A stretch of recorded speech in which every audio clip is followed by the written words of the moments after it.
결혼시키려고? 결혼하지 말라시는데? 딸랑딸랑 방울 소리가 갑자기 멈추자 무속인의 단호한 목소리가 어둠 속에서 울려 퍼졌습니다.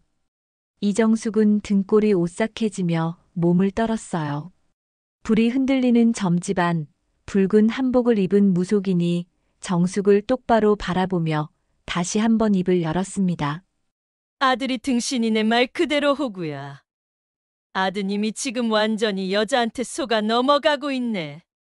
정숙은 펄쩍 뛰며 소리쳤습니다. 뭐라고요? 우리 도윤이가 등신이라니? 손끝이 차갑게 식어가며 가슴이 두근거렸어요. 무속인은 답답하다는 듯 고개를 크게 저으며 손바닥으로 이마를 탁 쳤습니다. 아이고, 아드님이 바보라는 게 아니에요. 지금 그 여자 앞에서는 완전히 눈이 멀어 있어요. 불과 1시간 전만 해도 정숙은 전혀 다른 기분이었습니다. 친구 말자와 국밥집에서 점심을 먹고 있을 때였어요. 정숙아, 상견례 어땠어?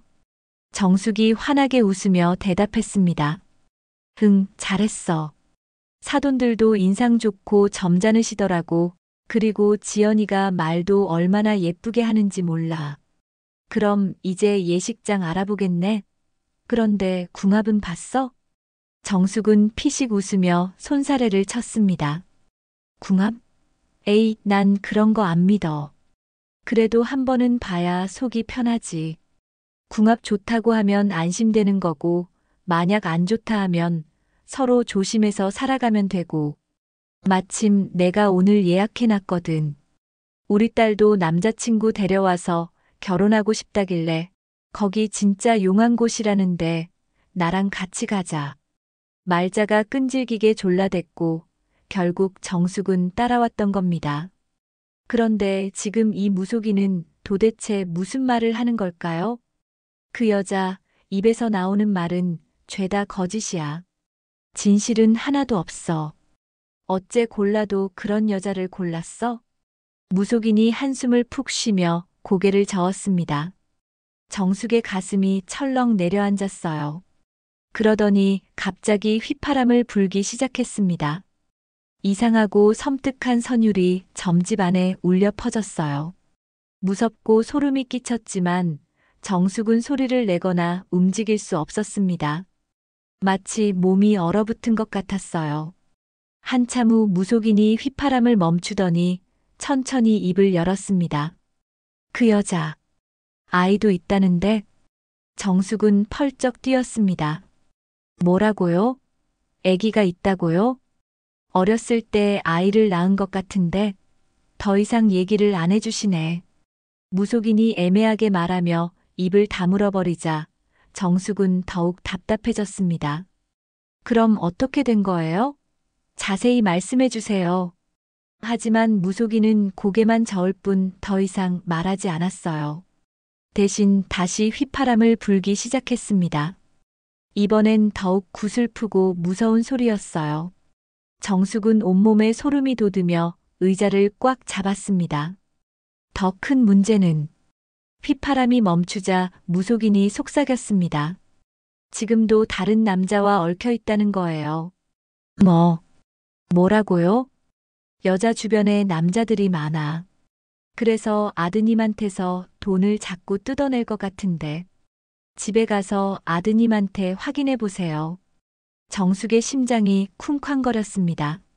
생각해보니 최근 들어 도윤이가 돈을 많이 쓴다고 투덜거린 적이 있었어요. 결혼 준비 때문이라고 했는데 옆에서 듣고 있던 말자가 정숙의 팔을 살짝 잡으며 속삭였어요. 정숙아, 여기 정말 용해. 내 사촌 동생도 여기서 궁합 보고 결혼 취소했는데 나중에 보니까 그 남자가 진짜 문제가 많았어. 무속인은 마지막으로 경고했습니다. 어머니, 이대로 결혼하면 집안이 완전히 망합니다.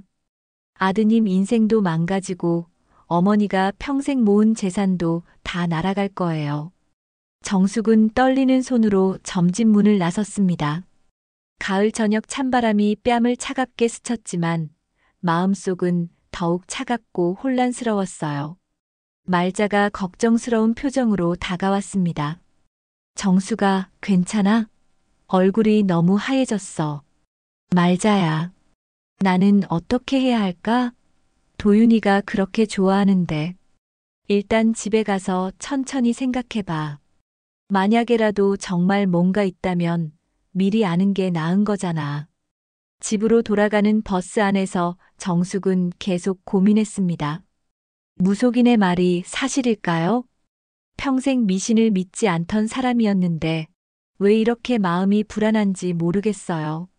정숙은 지연이와의 만남들을 하나하나 떠올려 봤습니다. 상견례 때는 지연이 부모님도 함께 왔었는데 그때는 모든 게 자연스러워 보였어요. 하지만 그 이후로 만날 때마다 이상했던 점들이 있었죠. 가족 이야기를 할 때 애매하게 얼버무리거나 전화가 오면 급하게 자리를 뜨는 일이 있었거든요. 그리고 최근 도윤이 요즘엔 카드값이 많이 나온다며 한숨을 쉬곤 했어요. 무속인이 말한 어렸을 때 낳은 아이라는 말도 계속 머릿속에 맴돌았어요. 정말 그런 일이 있었던 걸까요? 그리고 지금도 다른 남자와 만나고 있다니. 집에 도착하자 도윤이가 거실에서 텔레비전을 보고 있었습니다. 엄마, 어디 갔다 왔어요? 정숙은 소파에 앉으며 조심스럽게 말을 꺼냈습니다. 도윤아, 엄마가 오늘 말자 이모하고 점집에 갔다 왔는데. 도윤이는 리모컨을 내려놓으며 고개를 돌렸어요. 점집이요? 엄마가 그런 데는 왜 가셨어요? 말자가 하도 졸라대서 갔는데. 거기서 충격적인 얘기를 들었어. 정숙은 심호흡을 하고 말했습니다. 지연이 주변에 남자가 많고 애기도 있다는데. 하여튼 지연이랑 결혼하면 폐가 망신당하고 쫄딱 망한대. 도윤의 얼굴이 순간 굳어졌습니다. 뭐라고요? 그 사람 말이 지연이가 거짓말쟁이고 숨기고 있는 게 많다는 거야. 도윤이 벌떡 일어서며 소리쳤습니다. 엄마, 어디서 사이비 사기꾼 말을 듣고 그러세요? 도윤아, 엄마도 처음엔 안 믿으려 했는데 정말 실망이에요. 도윤의 목소리가 떨렸습니다. 지연이가 얼마나 착한 애인데 어떻게 그런 말을 할 수 있어요? 도윤이 쿵쿵거리며 자기 방으로 들어가 문을 쾅 닫아버렸습니다. 정숙은 혼자 거실에 남아 한숨을 깊게 쉬었어요. 집 안 분위기가 완전히 엉망이 되어버렸습니다. 며칠간 집안 분위기는 어색했습니다. 도윤이는 엄마와 눈도 마주치지 않았고 정숙도 괜히 말을 걸기가 어려웠어요. 그러던 어느 날 도윤이가 조심스럽게 말을 꺼냈습니다. 엄마, 예식장 보러 갈 건데 같이 가실래요? 하지만 정숙은 단호하게 거절했습니다. 아니야, 나 빼고 너희끼리 다녀와. 점집에서 들은 무속인의 말 때문에 지연이와 함께 있는 게 마음이 불편했거든요. 지연이 웃는 모습을 봐도 예전처럼 자연스럽게 느껴지지 않았어요. 엄마, 그래도 같이 가주세요. 예식장은 중요한 거니까. 도윤이 간청했지만 정숙은 고개를 저었습니다.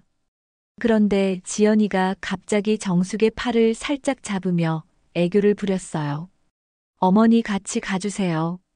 어머니 눈으로 봐야 제가 안심이 돼요. 정숙은 지연이의 손길이 닿은 순간 마음이 불편해졌습니다. 하지만 도윤이의 간절한 눈빛을 보니 거절하기가 어려웠어요. 며칠 전 싸운 이후로 아들과 관계가 어색했는데 이참에 화해하고 싶은 마음도 있었거든요. 알겠어. 그럼 같이 가자. 정숙은 마지못해 고개를 끄덕였습니다. 예식홀에 도착하자 웅장한 건물이 눈에 들어왔습니다.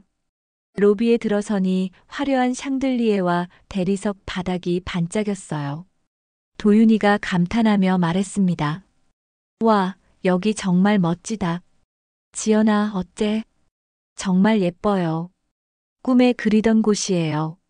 지연이 환하게 웃으며 정숙의 팔짱을 꽉 끼었습니다. 정숙은 지연이의 행동을 보며 속으로 생각했어요. 저렇게 자연스럽게 행동하는데 정말 무속인 말이 맞을까? 아니면 내가 너무 예민하게 반응하는 건 아닐까? 예시콜 담당 직원이 다가와서 친절하게 안내했습니다. 안녕하세요. 결혼 예정이시군요. 축하드립니다. 본관 예시콜을 둘러보는 동안 정숙은 지연이를 유심히 관찰했습니다. 지연이는 모든 것에 감탄하며 사진을 찍었고 도윤이와 다정하게 대화했어요. 겉으로 보기엔 평범한 예비 신부의 모습이었습니다. 상담실로 이동하겠습니다. 직원이 안내하자 세 사람이 따라갔어요. 상담실에 앉아서 본격적인 상담이 시작되었습니다. 직원이 서류를 펼쳐놓으며 기본적인 질문들을 했어요.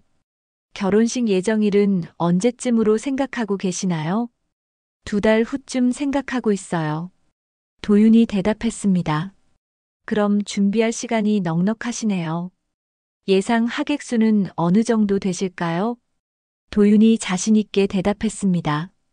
우리 쪽은 친척도 많고 회사 동료, 대학 친구들까지 하면 100명은 넘을 겁니다. 정숙은 고개를 끄덕였어요. 도윤이는 어릴 때부터 친구가 많았고 친척들도 결혼식에는 다 올 예정이었거든요. 직원이 지연이를 바라보며 기다렸습니다. 정숙도 자연스럽게 웃으며 물었어요. 지연아, 사부인께도 여쭤보자. 지연이 쪽은 몇 분 정도 오실 것 같아? 그 순간 지연이의 얼굴에 미묘한 변화가 일어났습니다. 환한 표정이 순간 굳어지더니 어색한 침묵이 흘렀어요. 정숙은 그 찰나의 변화를 놓치지 않았습니다. 잠시 후 지연이가 억지 웃음을 지으며 말했어요.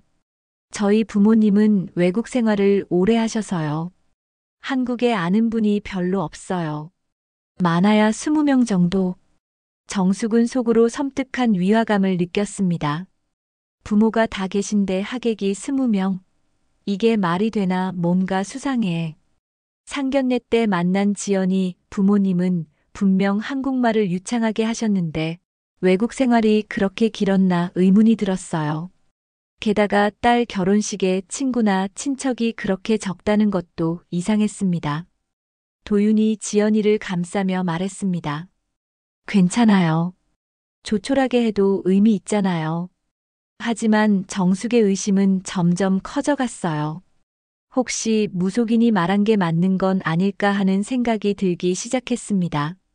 상담이 계속 진행되면서 다른 세부 사항들을 논의했습니다. 음향, 조명, 식순 등을 정하는 동안 정숙은 계속 지연이를 지켜봤어요. 지연이는 전체적으로는 자연스러워 보였지만 가끔씩 보이는 미묘한 표정 변화가 신경 쓰였습니다. 식비는 어떻게 하실 건가요? 직원이 물었습니다. 저희가 부담하겠습니다. 도윤이 대답했어요. 지연이가 갑자기 말했습니다. 도윤아, 좀 더 비싼 코스로 해도 될까?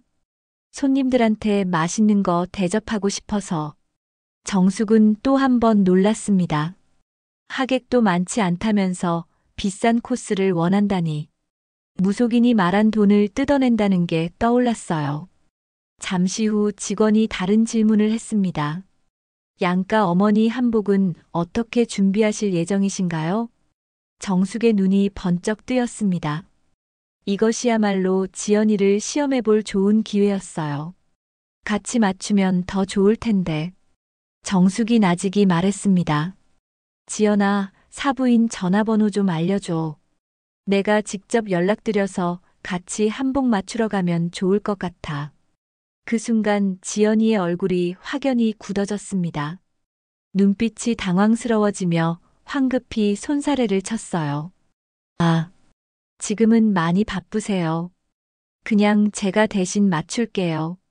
바쁘시더라도 딸 결혼인데 한 번 정도는. 정숙이 더 추궁하려 하자 지연이 더욱 당황스러워했어요. 부모님 2분 다 워낙 바쁘셔서 지금은 정말 연락드리기 힘들어요. 정숙은 미소를 유지하려고 애썼지만 속으로는 의심이 더 깊어졌어요. 달에 결혼 준비인데 그렇게 연락하기 어려울 수가 있을까요? 그럼 언제쯤 시간이 되실까? 결혼식까지 얼마 안 남았는데. 지연이가 또 머뭇거렸습니다. 제가 알아보고 나중에 연락드릴게요. 도윤이 분위기를 눈치채고 지연이를 도왔습니다. 엄마, 지연이 부모님이 그러시다니까 나중에 하죠. 급한 건 아니잖아요. 하지만 정숙에게는 이미 충분한 신호였습니다. 무속인의 말이 다시 귓가에 맴돌았어요. 그 여자 입에서 나오는 말은 죄다 거짓이야. 예식장을 나오는 길에 정숙은 마침내 결심했습니다. 더 이상 이렇게 의심만 하고 있을 수는 없다고요. 확실하게 알아봐야겠다고 마음먹었어요. 집으로 돌아가는 차 안에서 도윤이 신나게 예식장 얘기를 했지만 정숙은 대답이 시원치 않았습니다. 머릿속에는 온통 오늘 본 지연이의 이상한 반응들만 떠올랐거든요. 그날 저녁 정숙은 혼자 앉아 깊이 생각했습니다. 오늘 지연이의 행동들을 되짚어보니 수상한 점이 너무 많았어요. 하객수에 대한 애매한 대답, 부모님 연락처를 거부하는 모습, 모든 게 의심스러웠습니다. 이야기 계속 이어가기 전에 부탁드립니다. 구독과 좋아요는 무료입니다. 여러분의 작은 응원이 앞으로 더 많은 이야기로 보답드릴 수 있는 힘이 됩니다. 내가 무속인 한마디에 이런 짓을 하다니. 정숙은 지연이를 뒤쫓다가 명동 거리 인파 속에서 놓치고 만 후 한숨을 내쉬며 중얼거렸습니다. 어제 예식장에서 본 지연이의 당황스러운 모습이 계속 머릿속에 맴돌았거든요. 부모님 연락처 알려주는 걸 그렇게 거부하는 게 정상일까요? 한참 고민을 한 정숙은 지연이에게 전화를 걸었어요. 지연아, 요즘 공부 힘들지? 삼계탕 끓였으니까 와서 먹고 가. 기력 보충해야지. 어머니, 감사해요. 잠깐 들를게요. 지연이는 기꺼이 왔습니다. 정성스럽게 끓인 삼계탕을 대접하면서 정숙은 지연이를 유심히 관찰했어요. 겉으로는 평범해 보였지만 왠지 모르게 어색한 구석이 있었습니다. 특히 전화가 올 때마다 급하게 자리를 뜨거나 과거 얘기를 할 때 애매하게 얼버무리는 모습이 신경 쓰였어요. 맛있어요, 어머니. 정말 감사해요. 지연이가 환하게 웃으며 말했어요. 식사를 마치고 정숙이 반찬을 정성스럽게 싸주었습니다. 지연아, 부모님이 오랜만에 한국에 나오셨으니까 이것저것 드시고 싶으실 텐데 그래도 내가 마음 담아서 만든 반찬도 한번 드셔보셨으면 좋겠어. 내 입맛에도 맞을지 모르겠지만 밑반찬들이라 금방 상하지 않으니까 공부 끝나고 집에 가져가면 돼.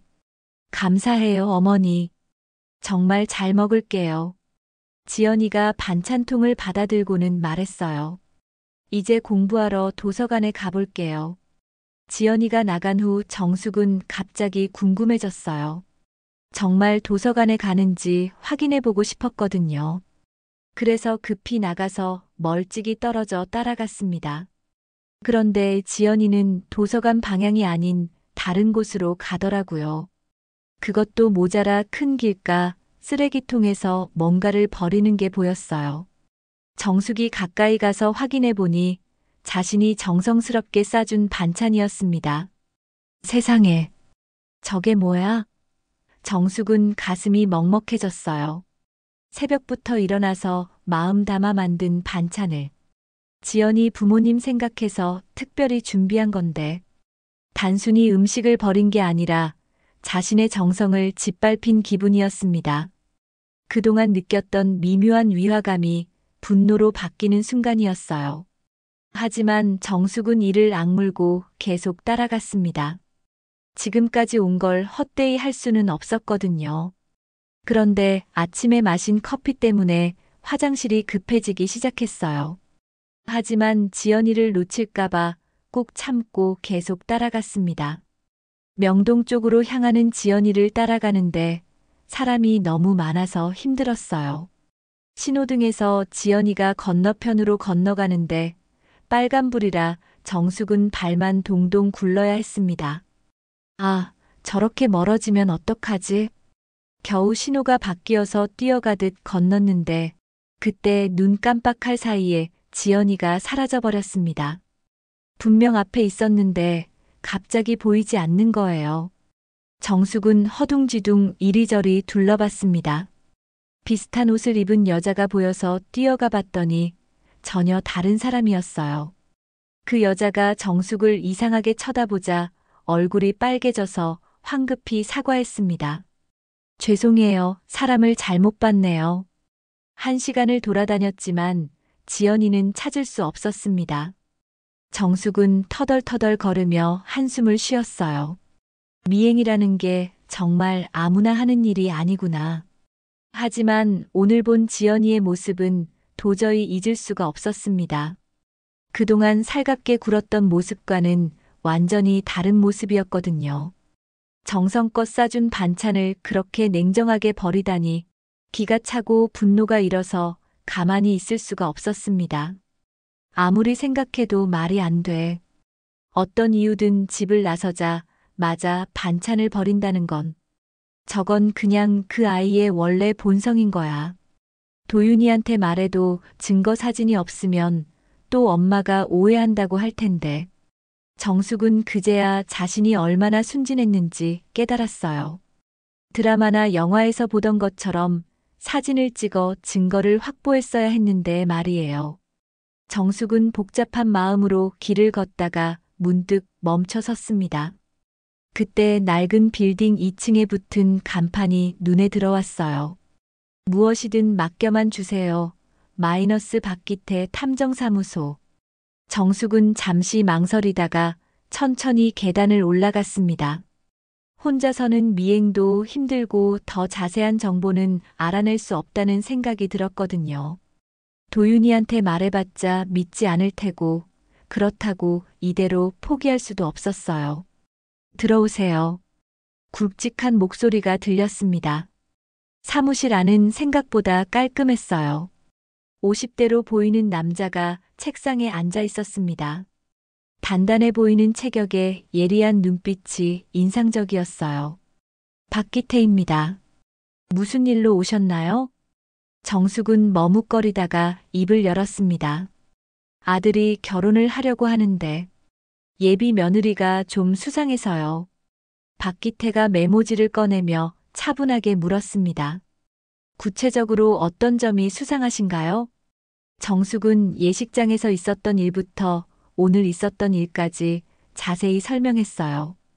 부모님 연락처를 거부하는 모습, 반찬을 버린 일, 도서관에 간다고 거짓말한 것까지 모두 말했습니다.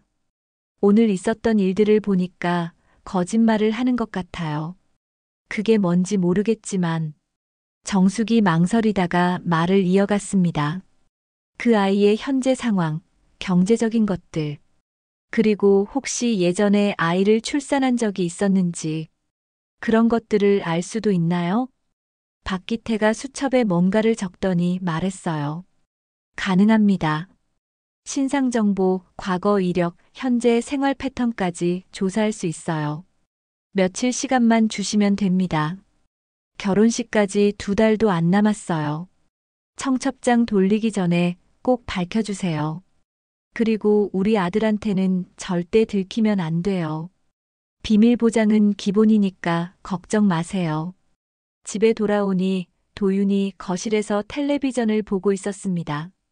엄마, 어디 갔다 왔어요? 그냥 시장 좀 보고. 정숙은 거짓말을 했어요. 도윤이 환하게 웃으며 말했습니다. 참, 엄마가 오늘 지연이 삼계탕도 해주시고 반찬도 싸주셨다면서요? 지연이가 어머니 너무 좋으시다고 정말 감사하다고 하더라고요. 정숙의 가슴이 더욱 먹먹해졌어요.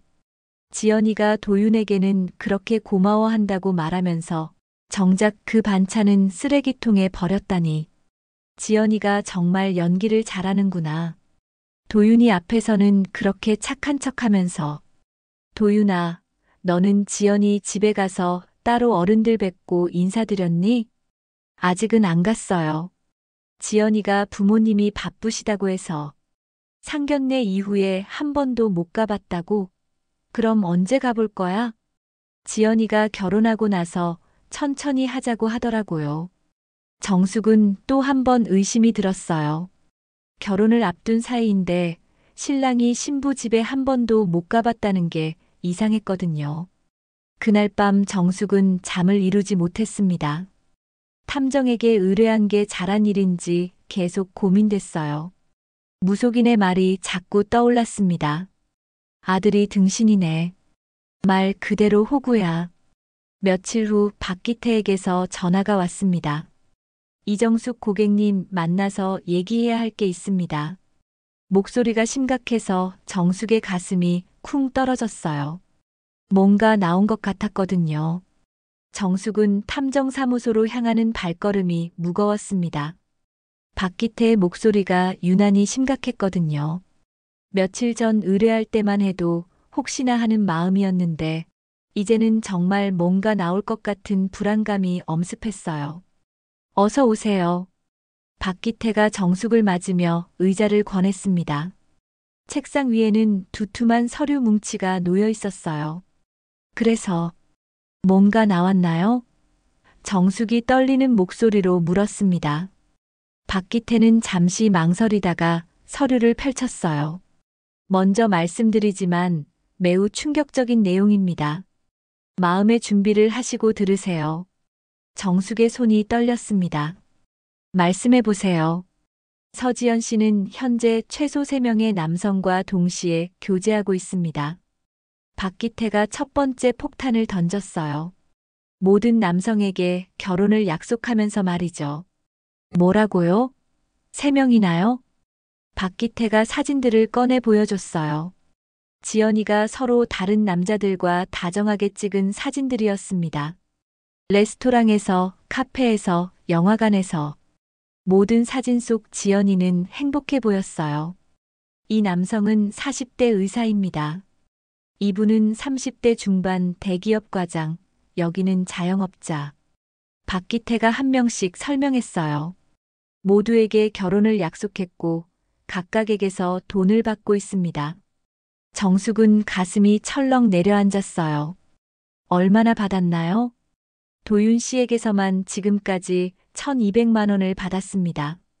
결혼 준비 비용, 부모님 병원비, 급한 일이 생겼다는 핑계로 조금씩 받아왔어요.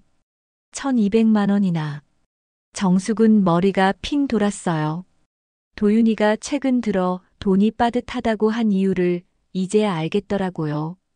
다른 남성들에게서 받은 돈까지 합치면 총 5천만 원이 넘습니다.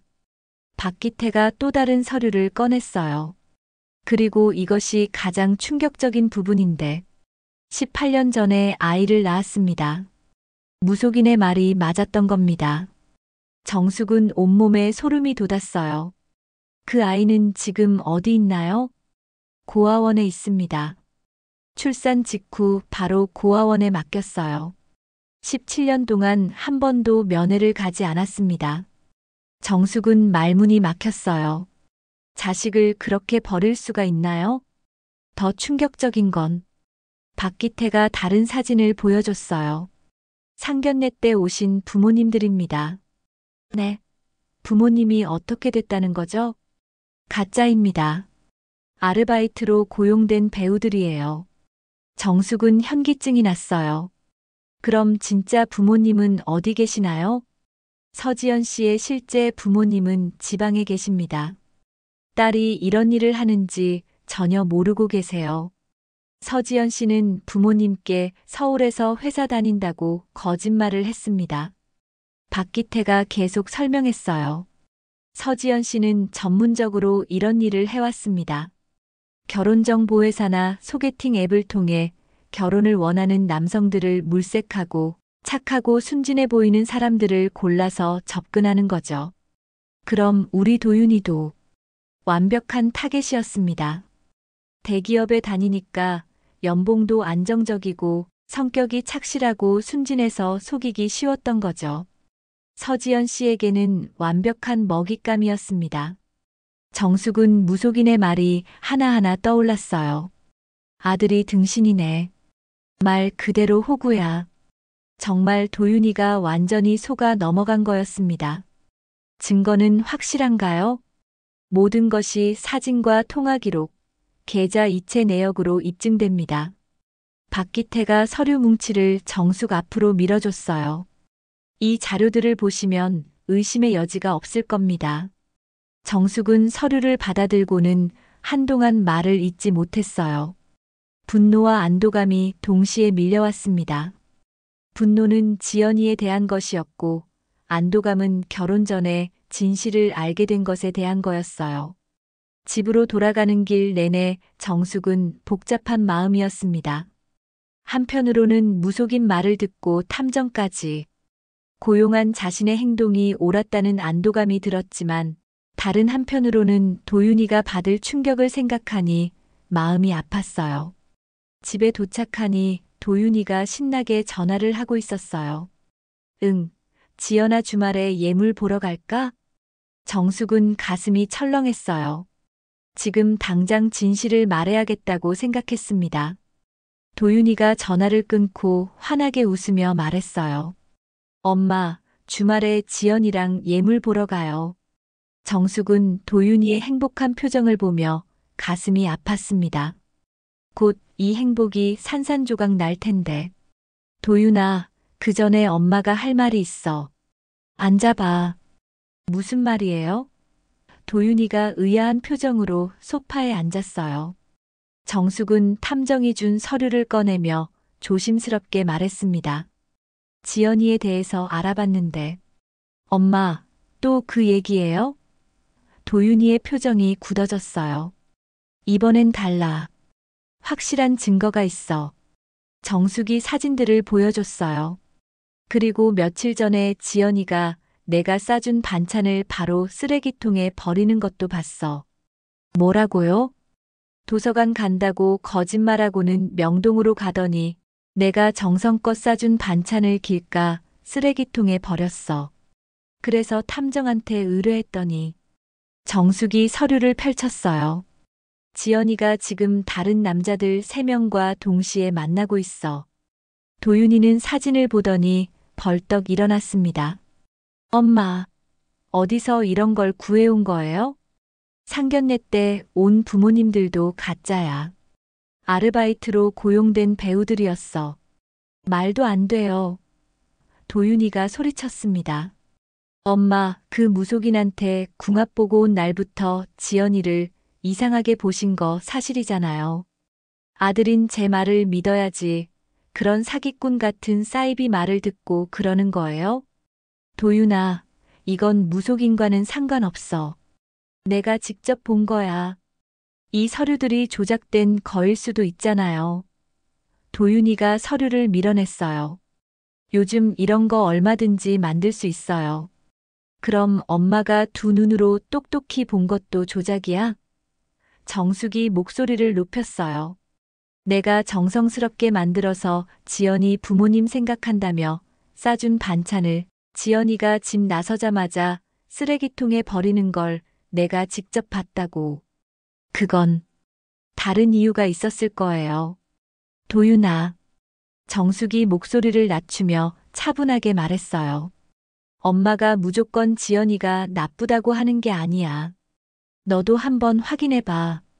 아니면 다행인 거잖니. 도윤이가 잠시 말을 멈췄어요. 제발 부탁이야, 도윤아. 엄마 말이 틀렸다면 얼마나 좋겠어? 하지만 혹시라도 맞다면? 정숙의 목소리가 간절해졌어요. 결혼하고 나서 알게 되면 어떡하려고? 신중하게 생각해보자. 도윤이는 잠시 고민하더니 말했어요. 지연이가 그럴 사람이 절대 아니에요. 하지만 그가 한숨을 쉬었어요. 엄마가 그렇게까지 말씀하시니까 한 번만 확인해 보겠어요. 정숙은 안도의 한숨을 쉬었습니다. 드디어 아들이 마음을 열기 시작했어요. 도윤이는 지연이 집으로 향하는 버스 안에서 계속 고민하고 있었습니다. 엄마가 보여준 그 서류들과 사진들이 머릿속에서 떠나지 않았어요. 아무리 생각해도 믿고 싶지 않았지만 엄마가 그렇게까지 확신하며 말씀하시는 데는 이유가 있을 거라는 생각이 들었습니다. 정말 지연이가 그럴 리 없어. 하지만 한 번만 확인해 보자. 엄마 말이 틀렸다면 다행이고. 도윤이는 마음을 정했어요. 의심하기 싫었지만 결혼을 앞둔 상황에서 이런 의혹을 안고 갈 수는 없었거든요. 지연이가 살고 있다는 원룸 건물 앞에 도착했을 때는 저녁 9시쯤이었습니다. 도윤이는 건물을 올려다보며 지연이에게 전화를 걸었어요. 여보세요, 지연아. 오빠, 무슨 일이야? 뭐 하고 있어? 집에서 쉬고 있어. 오늘 하루 종일 공부해서 너무 피곤해. 지연이의 목소리가 피곤하게 들렸어요. 도윤이는 지연이 집 창문을 바라봤습니다. 불이 켜져 있었어요. 그래, 그럼 일찍 자. 응, 오늘은 일찍 잘 거야. 내일 봐, 오빠. 알겠어.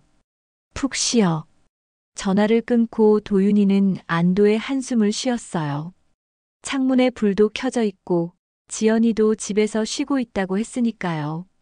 역시 집에 있네. 엄마가 잘못 아신 거야. 지연이가 그럴 리 없어. 도윤이는 돌아서려고 했습니다. 괜히 의심한 자신이 부끄러워졌어요. 지연이를 믿지 못한 것에 대해 미안한 마음까지 들었습니다.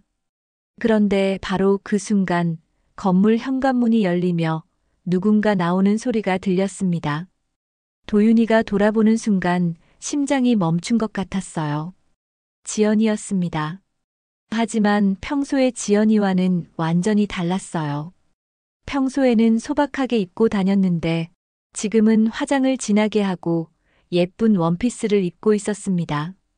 머리도 곱게 말아서 완전히 다른 사람 같았어요. 지연이가 왜? 분명 집에서 쉬고 있다고 했는데. 도윤이는 황급히 가로수 뒤로 몸을 숨겼어요. 가슴이 쿵쾅거렸습니다. 왜 이렇게 예쁘게 꾸미고 나오는 걸까요? 그것도 자신에게는 일찍 잔다고 거짓말을 하면서요. 지연이는 길을 걸으면서 전화를 걸었습니다. 도윤이는 멀찍이 떨어져서 따라가며 귀를 기울였어요. 여보세요? 나야. 지연이의 목소리가 들려왔습니다. 평소 도윤에게 하던 목소리와는 완전히 달랐어요. 더 달콤하고 애교스러운 톤이었습니다. 응, 지금 나가는 중이야. 도윤이는 가슴이 철렁했어요. 누구와 통화하는 걸까요? 내가 많이 늦었지? 미안해. 지연이가 걸으면서 말했어요. 보고 싶어서 미치겠어. 빨리 갈게. 도윤이는 믿을 수가 없었어요. 분명히 오늘 일찍 잔다고 했는데. 그런데 지금 다른 누군가에게 보고 싶다고 말하고 있다니. 설마 그럴 리 없어. 친구일 거야. 아니면 가족일 수도 있고. 하지만 지연이의 목소리 톤은 분명히 연인에게 하는 말투였어요. 도윤이는 온몸이 떨렸지만 계속 따라갔습니다. 오늘 뭐 입을까 고민하느라 늦었어. 당신이 좋아하는 원피스 입었어. 지연이가 다시 말했어요. 도윤이는 그 말을 듣고 더욱 충격을 받았습니다. 다른 남자가 좋아하는 옷을 입고 나간다고요? 지하철을 타고 이동하는 동안 도윤이는 마음이 복잡했어요. 이렇게 뒤를 밟는 자신이 초라하게 느껴졌지만 진실을 알고 싶었습니다. 엄마의 말이 맞을 수도 있다는 생각이 점점 커졌거든요. 강남역에서 내린 지연이는 큰 호텔 앞으로 향했어요. 도윤이의 가슴이 쿵쾅거렸습니다. 설마 호텔에? 아니야, 호텔 안에 레스토랑이 있을 거야. 식사하러 가는 거겠지. 호텔 로비로 들어간 지연이를 보며 도윤이는 마지막 희망을 가져봤어요.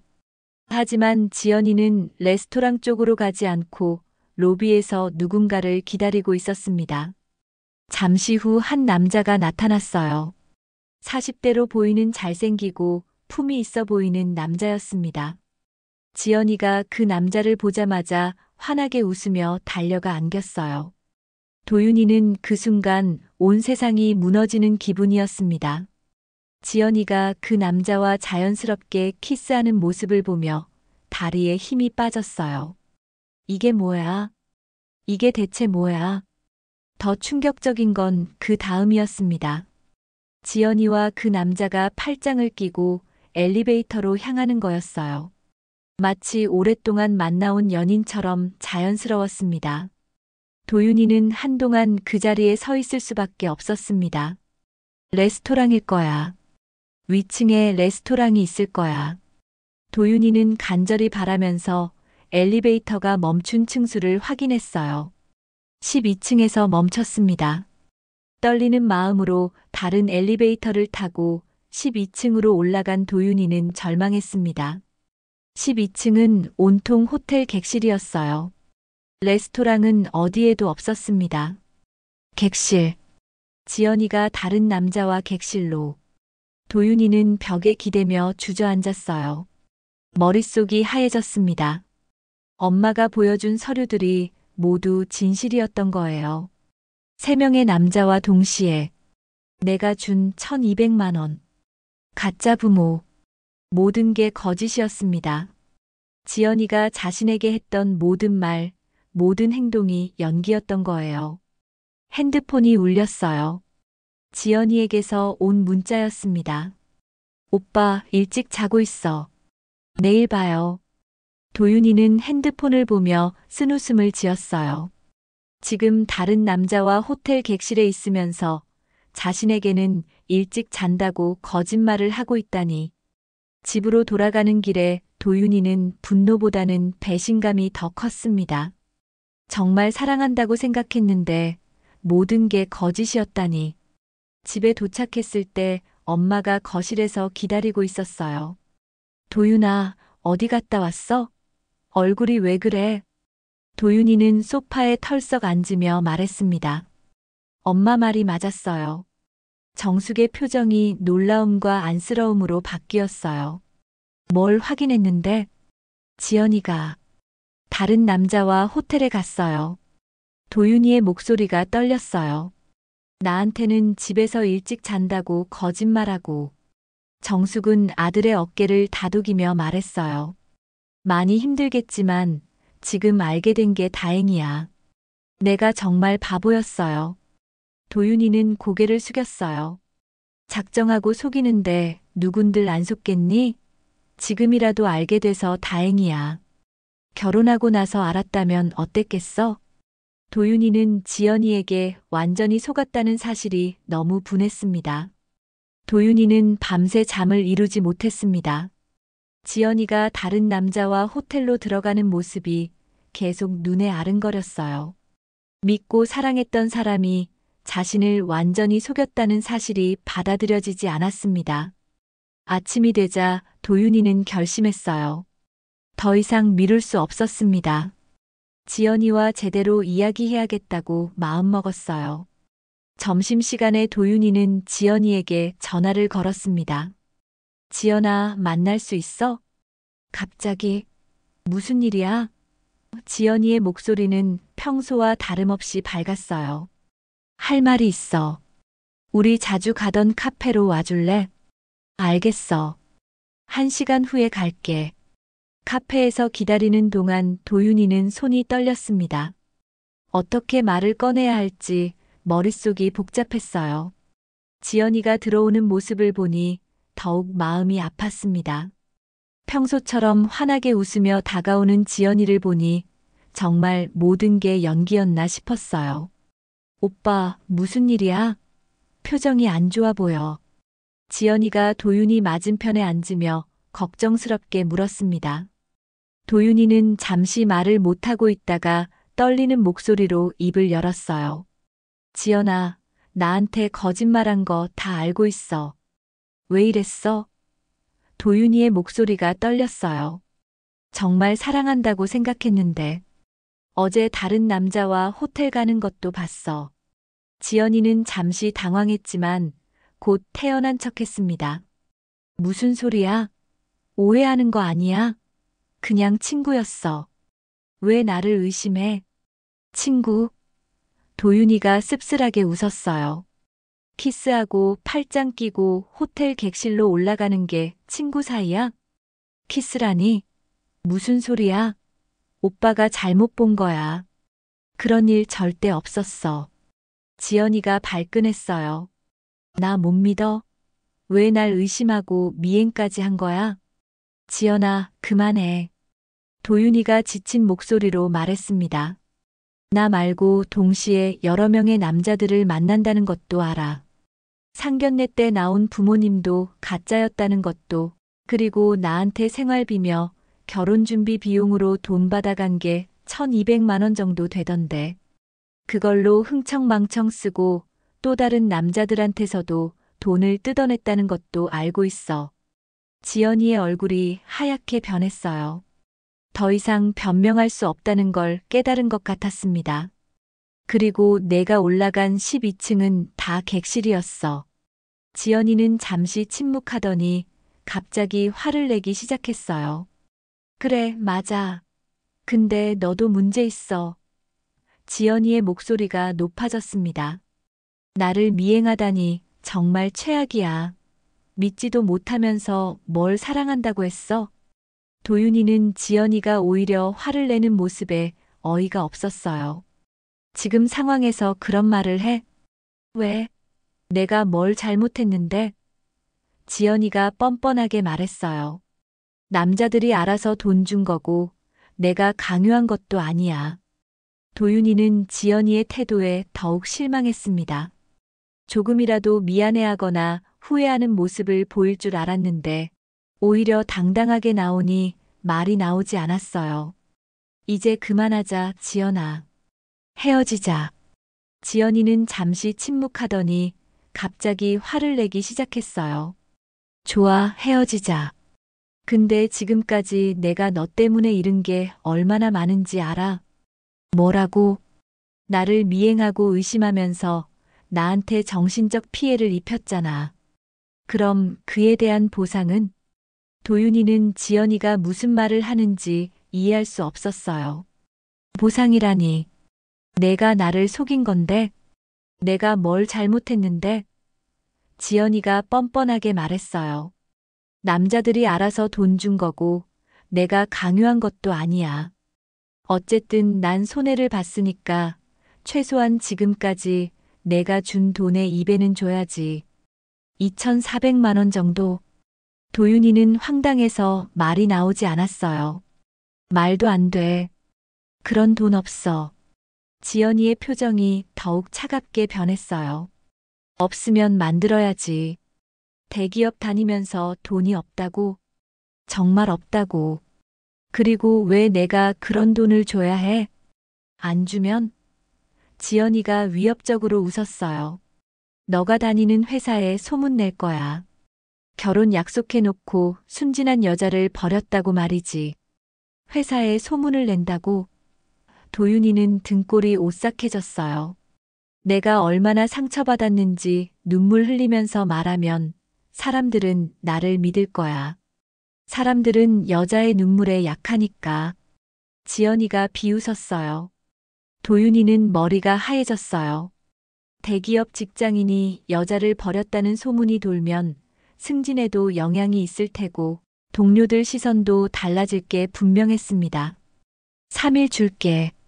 3일 안에 2,400만 원 준비해서 연락해. 지연이가 가방을 들며 일어났어요. 안 그러면 정말로 내 회사에 찾아갈 거야. 잠깐, 지연아.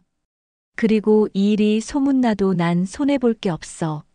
내 얼굴은 너희 회사 사람들이 모르잖아. 지연이가 마지막으로 독한 말을 던졌어요. 근데 너는 그 회사 정년까지 다닐 거 아냐? 지연이가 카페를 나가고 도윤이는 혼자 남았어요. 손이 벌벌 떨렸습니다. 집에 도착했을 때 정숙이 도윤이의 표정을 보더니 물었어요. 도윤아, 무슨 일이야? 도윤이는 소파에 주저앉으며 말했습니다. 지연이가 2,400만 원을 달라고 해요. 안 주면 회사에 나쁜 소문을 퍼뜨리겠다고 협박해요. 정숙의 얼굴이 일그러졌습니다.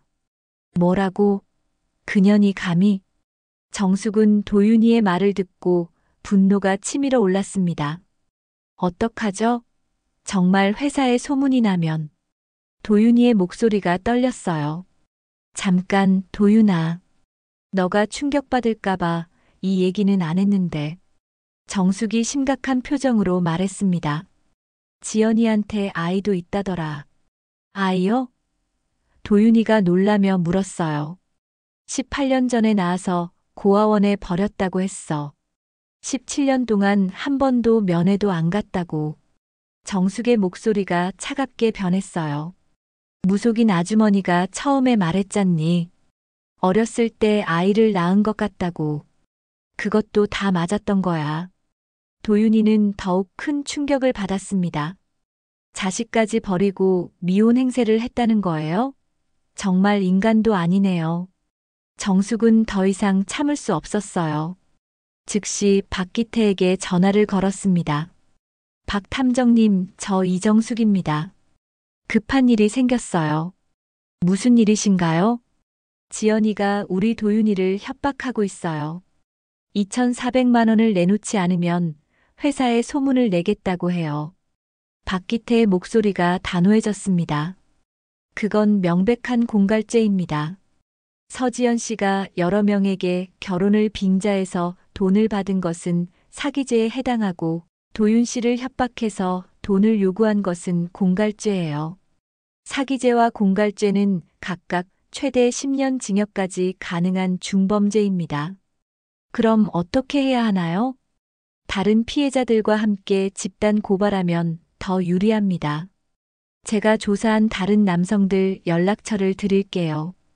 도윤 씨가 직접 연락해서 상황을 설명하시는 게 좋겠어요. 박기태는 곧 연락처들을 보내왔습니다. 도윤이는 떨리는 마음으로 다른 피해자들에게 전화를 걸기 시작했어요. 안녕하세요. 저 서지연이라는 여자와 만나고 계시죠? 저는 지연이와 결혼 약속하고 있었는데 뒷조사를 하다가 동시에 여러 남자를 만난다는 걸 알게 되어서 전화드렸어요. 1시간 후 도윤이는 모든 전화를 마치고 말했어요. 모두 동의했어요. 의사 선생님은 1,500만 원, 대기업 과장님은 1,800만 원, 자영업자분은 1,000만 원을 당했대요. 특히 지연이가 자식까지 버리고 미혼 행세를 했다는 얘기를 들으니까 정말 분노하더라고요. 당연하지. 돈도 돈이지만 진심을 가지고 만났는데 완전히 속았으니 화날 수밖에. 박기태도 다시 연락해왔어요. 어떻게 됐나요? 모든 분들이 3일 후에 만나기로 했어요. 훌륭합니다. 저도 그 자리에 가서 증거 자료들을 제시하겠어요. 그리고 피해자들과 함께 경찰서에 신고할 준비를 완료했습니다. 정숙이 물었어요. 처벌이 어느 정도 될까요? 5천만 원 규모의 공갈까지 했으니 실제로는 3-5년 정도 받을 가능성이 높습니다. 게다가 아이까지 버리고 계획적으로 미혼 행세를 한 것까지 고려하면 정상 참작의 여지가 없어요. 도윤이는 마음이 한결 가벼워졌어요. 혼자서 어떻게 해야 할지 막막했는데. 다행이에요. 그럴 때 가족이 있는 거지. 그런 년한테 당할 우리가 아니야. 정숙은 마음이 한결 편해졌어요. 만약 결혼했다면 어떻게 됐을지 생각만 해도 끔찍했거든요. 도윤아, 엄마가 처음에는 무속인의 말 한마디에 의심이 생기긴 했지만 지연이의 모습들이 더 의심하게 만들었어. 도윤이는 깊이 반성했어요. 정말 죄송해요. 엄마 말씀을 안 듣고 끝까지 지연이를 믿었던 제가 바보였어요. 됐어, 도윤아. 지금이라도 알게 된 게 다행이야. 3일이 지나고 약속 장소인 카페 앞에서 도윤이는 긴장하고 있었습니다. 박기태와 정숙도 함께 왔어요. 멀리서 다른 남자들도 하나둘씩 나타나기 시작했습니다. 모든 사람들이 모이자 분위기가 살벌해졌어요. 각자 지연이에게 속았다는 분노로 가득 차 있었거든요. 박기태가 말했어요. 이제 서지연 씨와 마지막 대면을 할 시간입니다. 모든 증거가 준비되어 있으니까 걱정하지 마세요. 의사가 분노를 억누르며 말했어요. 정말 자식까지 버리고 돈을 뜯어내며 우리를 속였다니. 용서할 수 없어요. 과장도 고개를 끄덕였어요. 미혼인 척하면서 이렇게 치밀하게 계획한 사기라니 정말 악질이네요. 자영업자는 주먹을 불끈 쥐었어요. 오늘 확실히 끝장을 봐야겠어요. 카페 안으로 들어가자 지연이가 이미 앉아서 기다리고 있었어요. 도윤이만 올 줄 알았던 지연이는 여러 남자들이 함께 들어오는 모습을 보고 얼굴이 새하얗게 변했습니다. 뭐야? 이게 뭐야? 지연이의 목소리가 떨렸어요. 도윤이가 차분하게 말했습니다. 지연아, 내가 동시에 만났던 사람들이야. 모두 너한테 속았어. 의사가 앞으로 나서며 말했어요. 저한테서 1,500만 원 받았죠? 과장도 말했습니다. 저는 1,800만 원이었어요. 자영업자도 이어서 말했어요. 1,000만 원 받아갔으면서 나만 사랑한다고 거짓말했죠? 지연이는 완전히 당황해서 말을 잇지 못했어요. 3명의 남자가 동시에 나타날 줄은 꿈에도 생각하지 못했거든요. 박기태가 나타나며 말했습니다. 서지연 씨, 모든 증거가 확보되었고 피해자들과 함께 경찰서에 신고할 준비가 완료되었습니다. 사기죄와 공갈죄로 처벌받을 각오하세요. 도윤이가 마지막으로 말했습니다. 지연아, 이제 끝이야. 내가 한 모든 거짓말이 밝혀졌어. 지연이의 얼굴이 새하얗게 변했어요. 더 이상 아무 말도 할 수 없었습니다. 완전히 궁지에 몰린 상황이었거든요. 이제 마지막 순간이 다가왔습니다. 지연이의 모든 거짓이 밝혀지고 정의가 실현될 시간이었어요. 지연에게 사기를 당했던 3명의 남자들이 한꺼번에 몰아붙이기 시작했습니다. 당장 돈 돌려줘. 지금 즉시 경찰에 신고하겠어. 이런 사기꾼한테 당할 줄이야. 지연이는 완전히 당황해서 말을 잇지 못했어요. 3명의 남자가 모두 나타날 줄은 꿈에도 생각하지 못했거든요. 박기태가 서류를 꺼내며 말했습니다. 서지연 씨, 이 3분들과 함께 집단 고발할 예정입니다. 총 피해액이 5천만 원이 넘고 모든 증거가 확보되었어요. 그게 아니에요. 저도 어쩔 수 없는 상황이. 지연이가 변명을 시도했지만 정숙이 차갑게 끼어들었습니다. 17년 동안 아이를 고아원에 버려둔 채 미혼 행세를 하는 게 어쩔 수 없는 상황이야. 지연이의 얼굴이 새하얗게 변했어요. 그건 어떻게 알았어요? 박기태가 답했습니다. 조사 과정에서 모든 게 밝혀졌어요. 그리고 도윤 씨를 협박한 것도 알고 있습니다. 도윤이가 말했어요. 지연아, 3일 전 카페에서 내가 나를 협박했잖아. 2,400만 원 안 주면 회사에 거짓 소문 내겠다고. 의사가 더욱 분노했어요. 사기친 것도 모자라서 협박까지. 정말 최악이네요. 지연이가 마지막으로 애원했어요. 제발 한 번만 용서해 주세요. 용서? 과장이 비웃었어요. 자식까지 버린 사람이 무슨 용서를 바라나요? 그때 경찰이 카페에 도착했어요. 지연이는 조사를 위해 경찰서로 동행하게 되었습니다. 박기태가 피해자들에게 말했어요. 이제 법적 절차만 남았습니다. 증거가 확실하니까 처벌은 확실할 거예요. 몇 달 후 지연이는 사기죄와 공갈죄로 3년 6개월의 실형을 받았어요. 도윤은 이 일로 한동안 트라우마에 시달렸습니다. 어떻게 사람을 믿어야 할지 모르겠어요. 도윤아, 시간이 약이야. 그런데 평생 혼자 살 수는 없잖니. 1년이 지나서야 도윤은 마음을 열기 시작했어요. 친구들이 소개해주는 사람들을 조심스럽게 만나기 시작했죠. 어느 날 도윤이 집에 와서 말했어요. 엄마, 괜찮은 사람을 만났는데. 이번엔 정말 천천히 알아가려고 해요. 그래, 급할 거 없어. 충분히 시간 갖고 서로 알아가렴. 도윤은 이번에는 정말 신중했어요. 그리고 자연스럽게 양가 부모님들도 만나게 되었어요. 어째?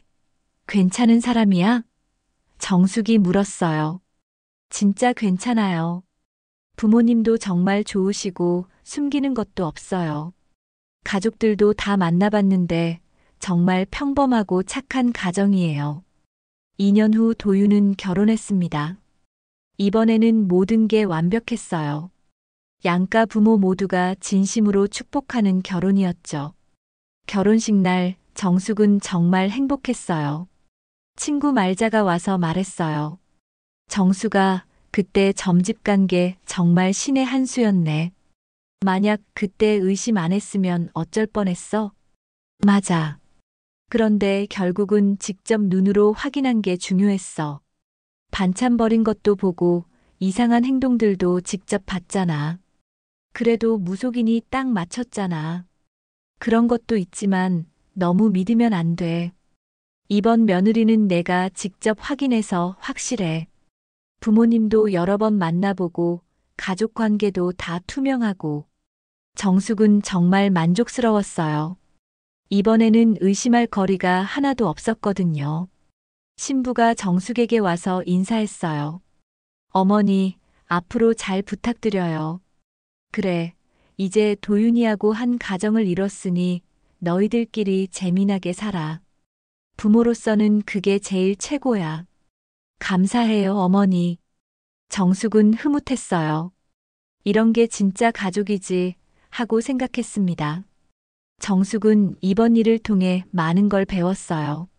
직감도 중요하지만 확인이 더 중요하다는 것, 그리고 가족끼리 소통하는 게 가장 중요하다는 걸 말이죠.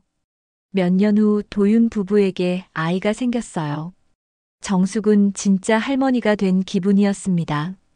어머니, 우리 아기 예쁘죠? 며느리가 말했어요. 당연하지. 우리 예쁜 며느리랑 도윤이 반씩 닮아서 그래. 정숙은 정말 행복했어요. 이제야 진짜 가족이 완성된 기분이었거든요. 오늘 이야기 어떠셨나요? 결혼 전에 궁합을 보는 분들이 많은데 이런 일들이 실제로도 종종 일어납니다. 직감이나 조언이 때로는 큰 도움이 될 수 있지만 무조건 믿기보다는 구체적인 사실 확인이 더 중요하죠. 가족끼리 소통하고 이상한 점이 있으면 함께 확인해 보는 것이 가장 확실한 방법입니다. 사랑에 빠지면 판단력이 흐려질 수 있으니 주변의 냉정한 시각도 필요해요. 오늘도 함께 해주셔서 감사합니다. 여러분의 작은 관심 하나하나가 모여 더 많은 감동적인 이야기를 만들어갑니다. 구독과 좋아요로 응원해주세요.